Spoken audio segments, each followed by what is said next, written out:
Friends, നമ്മുടെ പുതിയ വീഡിയോയിലേക്ക് എല്ലാവർക്കും സ്വാഗതം. ഞാൻ ലക്ഷ്മി. ഇന്ന് ഞാൻ വന്നിരിക്കുന്നത് നമുക്ക് രാവിലെ ആണെങ്കിലും വൈകിട്ടാണെങ്കിലും തയ്യാറാക്കാവുന്ന ഒരു സിമ്പിൾ പലഹാരമായിട്ടാണ്. നമുക്ക് സ്നാക്കായിട്ടും ഇത് ഉപയോഗിക്കാം കേട്ടോ. അപ്പോൾ നമുക്ക് എങ്ങനെ തയ്യാറാക്കുന്നത് നോക്കിയാലോ. അതിനായിട്ട് ഞാനിവിടെ എടുത്തേക്കുന്ന ഏത്തപ്പഴമാണ്. നമുക്കിതൊന്ന് നന്നായിട്ടൊന്ന് പുഴുങ്ങിയെടുക്കണം. ഇപ്പം നമ്മുടെ ഏത്തപ്പഴമൊക്കെ ഒന്ന് പുഴുങ്ങി വന്നിട്ടുണ്ട്. നമുക്കിനി പഴം നന്നായിട്ടൊന്ന് ഉടച്ചെടുക്കണം.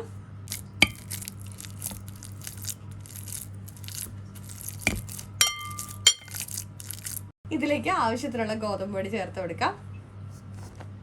ഇതിലേക്ക് ഏലക്ക ചതച്ചത് ചേർത്ത് കൊടുക്കാം. ലേശം ചുക്ക് പൊടിച്ചത് ചേർത്ത് കൊടുക്കാം. ഇതിലേക്ക് മധുരത്തിന് ആവശ്യത്തിനുള്ള ശർക്കര ചേർത്ത് കൊടുക്കാം. ശർക്കര കട്ടയാണെന്നുണ്ടെങ്കിൽ നമുക്ക് പൊടി ചേർത്ത് കൊടുക്കാം. ഞാനിപ്പോൾ പൊടിയായിട്ടാണ് ചേർക്കുന്നത്.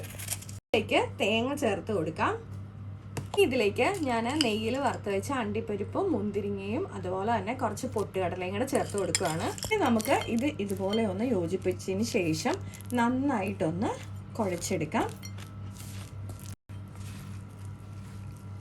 ഞാനിപ്പോൾ വെള്ളമൊന്നും ഒഴിച്ച് കൊടുത്തിട്ടില്ല.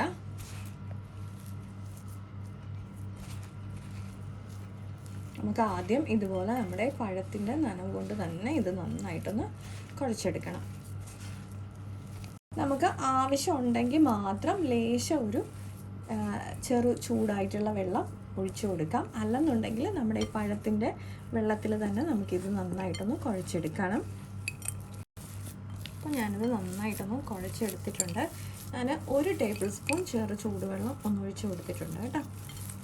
നമുക്കിനി ഇലയിലേക്ക് ഓരോ സ്പൂൺ വീതമോ അല്ലെങ്കിൽ 2 സ്പൂൺ വീതമോ ഒക്കെ ഒന്ന് വെച്ച് കൊടുക്കാം. എന്നിട്ട് ഇതിൽ ജസ്റ്റ് ഒന്ന് പരത്തിയെടുക്കാം. ഞാനിപ്പോൾ ഇത് ചെറിയ രീതിക്കാണ് പരത്തിയെടുക്കുന്നത്. അല്ലെങ്കിൽ നമുക്ക് ഫുള്ളായിട്ട് പരത്തണമെന്നുണ്ടെങ്കിൽ അങ്ങനെ പരത്തിയെടുക്കാം കേട്ടോ. ഇനി നമുക്കിതൊന്ന് ആവി കയറ്റി എടുക്കാം കേട്ടോ.